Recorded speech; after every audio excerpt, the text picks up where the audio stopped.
Hi வணக்கம் நண்பர்களே. நம்ம இன்றைக்கி தோட்டத்துக்கு போயிட்டு இருக்கிற காயெல்லாம் அறுத்துட்டு இருந்தோங்க. ஒரு நாள் இடையில போல் காய் பார்த்திங்கன்னா லைட்டாக முத்திடுச்சு. ஆனாலும் சமைக்கிற அளவுக்கு தான் இருந்துச்சு, ரொம்ப முத்தலை. சரி, இருக்கிற காயை பறிச்சுட்டு பார்த்தா பீக்கங்காயெல்லாம் பார்த்திங்கன்னா ஒரு மாதிரி நோவு விழுந்த மாதிரி காயே வந்து பிஞ்சே பார்த்திங்கன்னா அப்படியே ஒரு மாதிரி சுருண்டு போய் நல்லா வளராமல் ஒரு 3-4 பிஞ்சு வேஸ்ட்டாக போச்சு. அது போக அழுகி போயிடுச்சு காய் எல்லாமே. என்ன ரீசன்னு தெரியல, வெய்ய காலத்தினாலையா இல்லை இந்த காயே செடியில் ஏதாவது நோவு இருக்கான்னு பார்த்தா செடி நல்லா தளன்னு தான் இருக்குது. சில காய் பெருசும் ஆகலை, ஒரு மாதிரி குட்டி குட்டியாகவே இருந்துருச்சு. முதல்ல அறுவடை பண்ணப்போ கூட காய் நல்லா இருந்துச்சு, நல்லா பிஞ்சாகவே பார்த்தா நல்லா நீளமாக இருந்தது. இது என்னென்னா காய் கொஞ்சம் சுருண்டு கொஞ்சம் நல்லாவும் இல்லை, கொஞ்சம் கஷ்டமாக தான் இருந்துச்சு. என்ன பண்ணுறதுன்னு எனக்கும் தெரியல.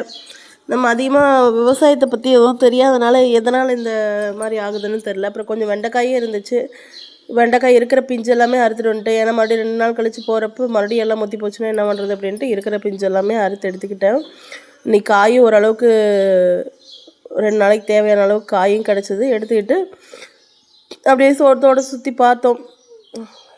பச்சை வெண்டை தான் நான் வச்சுருக்கேன், சிகப்பு வெண்டை வைக்கல. எனக்கு பச்சை வெண்டை தான் கொஞ்சம் நல்லாயிருக்கும் சாப்பிட்றதுக்கு, காயும் நிறையா பிடிக்கும்.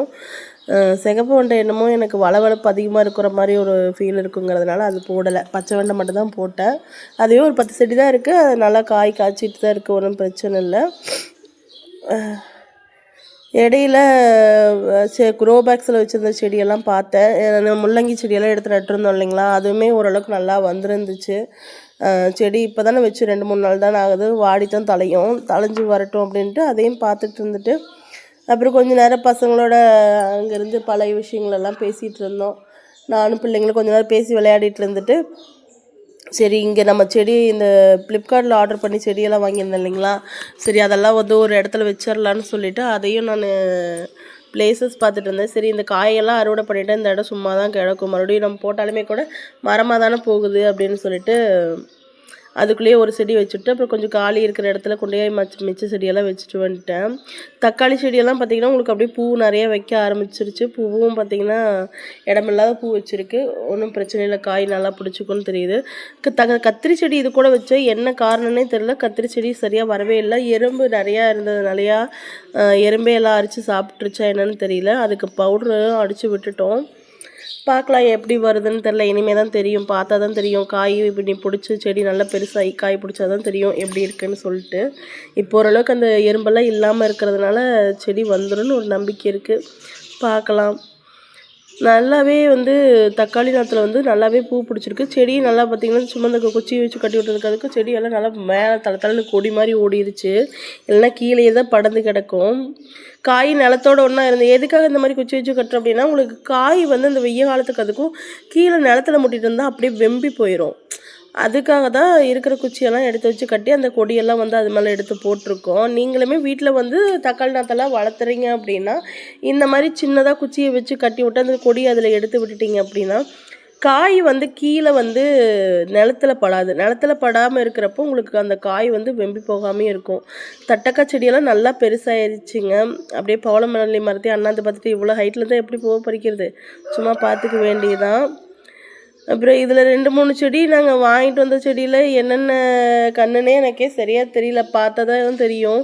ஆப்பிள் கண்ணெல்லாம் நம்மளுக்கு வச்சா வருமானு தெரில, ஒரு ஆசை, சரி வைப்போமே, வச்சா வரட்டும், நம்ம ஏதாவது வீட்டு செலவுக்கு பிள்ளைங்களுக்கு ஆயிரும்ல, ஒரு காய் 2 காய் இருந்தாலும் நம்ம மரத்து காயாக இருந்தால் நல்லா இருக்குல்ல அப்படின்னு சொல்லி தான் ஆசைப்பட்டு வாங்கினேன்.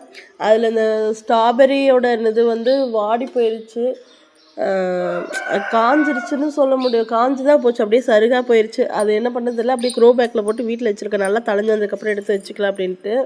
தளைஞ்சு வருமானு தெரில, பார்க்கலாம்.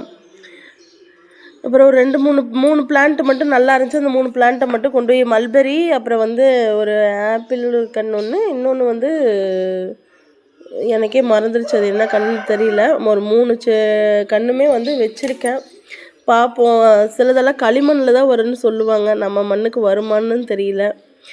கண்ணும் குட்டி கண்ணாக இருக்கிறதுனால சின்னதாக அதுக்கு தேவையான அளவு மட்டும் தோண்டி வச்சுட்டு, ரொம்ப ஆழமாக வைக்காட்டி என்ன அப்படின்னு சொல்லிட்டு மேலேயே வச்சாதான் கொஞ்சம் வேர் வந்து நல்லா அடி பிடிச்சி போகும். ரொம்ப அடியில் கொண்டு போய் வச்சுட்டோம்னா புதைச்சி வச்ச மாதிரி ஆயிரும் அப்படின்னு சொல்லிட்டு மேல் டாப்லேயும் நான் வந்து வச்சுட்டு தண்ணியை தெளித்து விட்டுட்டேங்க. என் பையனுக்கு ஒரே சந்தோஷம், அம்மா ஆப்பிள் வருமா, நம்ம மரத்தில் காய் காய்க்குமா, நம்ம பறிப்போமா அப்படின்னு சொல்லிட்டு. பறிப்போமா இல்லையான்னு தெரியலங்க, ஏதோ நம்ம வச்சுருக்கோம், கிடைச்சா சந்தோஷம் தானே. எல்லாமே ட்ரை பண்ணி பார்க்குறதானே, வச்சு பார்ப்போம், வந்துச்சுன்னா சந்தோஷம். கொஞ்சம் இடமெல்லாம் வந்து அன்ஈவனாக இருக்குங்க.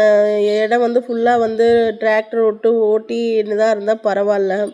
நிறைய பிளேசஸ் வந்து அன்ஈவனாக இருக்குது. சரி இருக்கிற இடத்துல அப்படியே வைப்போம், நாளைக்கு ஒரு வேளை இந்த இடத்த வந்து நம்ம டிராக்டர் விட்டு உழவு ஓட்டுறோம் அப்படின்னா அந்த சமயத்தில் வந்து செடியெல்லாம் வந்து அழுங்காது வேரோட பிடுங்கி எடுத்து வச்சுட்டு ஒட்டி கூட ஒரு இடத்துல இப்போ வச்சுக்கலாம்.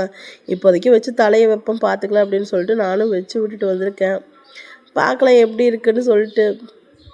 இதில் வேறு வெள்ளரி பிஞ்செல்லாம் நிறையா செடியில் வந்து பூவு நிறைய வச்சுருந்தது. வெள்ளரி பூவெல்லாம் காயாகுமான்னு தெரில. ஒரே ஒரு செடியில் ஒரு பழம் மட்டும் இருந்துச்சு. அது வந்து பழமாக ஆகிறதாட்டு இருக்குது. ஜூஸ் போடுறதுக்கு பண்ணுவாங்கள்ல, அந்த பழத்துக்கு ஆகிற காயாட்டு இருக்கிறதுனால பெருசாகும்னு நினைக்கிறேன். நம்ம வீட்டில் வச்சுருக்கிறது வந்து சின்னதாக தான் இருந்துச்சு. அதை பார்த்துட்டு பழுத்துருந்ததுனால சரி இருக்கட்டும், அப்படியே இருக்கட்டும், பழுக்கட்டும், எடுத்த பழுத்து வெடிச்சதுக்கப்புறம் எடுத்துகிட்டு போனால் ஜூஸ் போட்டு சாப்பிட்லாம் அப்படின்ட்டு அதை அப்படியே விட்டுட்டு வந்து பார்த்தா இந்த பக்கம் வெள்ளரி செடியெல்லாம் பிஞ்சு வந்து அந்த பூவு நிறையா இருந்ததுக்கு அதுக்கும் ஒரு 5-6 பிஞ்சு வச்சுருந்தது. பார்க்க ரொம்ப சந்தோஷமாக இருந்தது. நம்ம வீட்டில் ஒரு காய் இருந்து நம்ம பறித்து இது நம்மளோடதுன்னு சாப்பிட்றப்ப அது சந்தோஷம் தானே. எந்த ஒரு மருந்தும் கொடுக்கல, எந்த ஒரு உரமும் கொடுக்கல, எந்த ஒரு கெமிக்கலும் வந்து நம்ம ஆட் பண்ணல.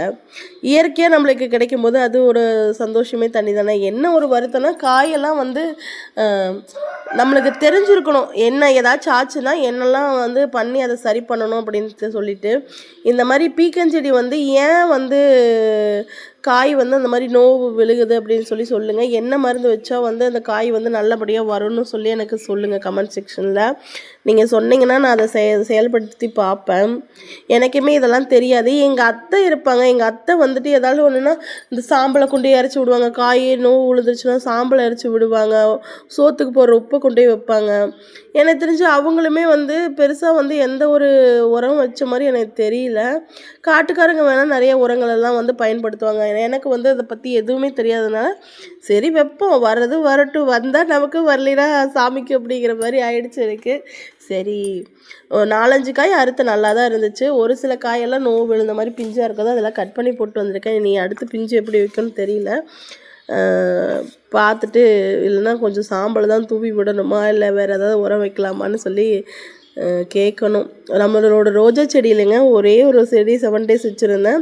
முதல் பூ பூத்துருந்தது, ரொம்ப சந்தோஷமாக இருந்தது. பறிக்க வேணான்னு சொல்லிட்டு வந்துட்டேன். அழகாக இருக்குது, செடியிலே இருந்துட்டு போது, அந்த ஒரு பூ பறித்து என்ன பண்ண போகிறோம், செடியிலே இருந்தால் கூட அழகாக இருக்கும்ல அப்படின்னு சொல்லிட்டு அப்படியே விட்டுட்டு வந்துட்டேன். செடி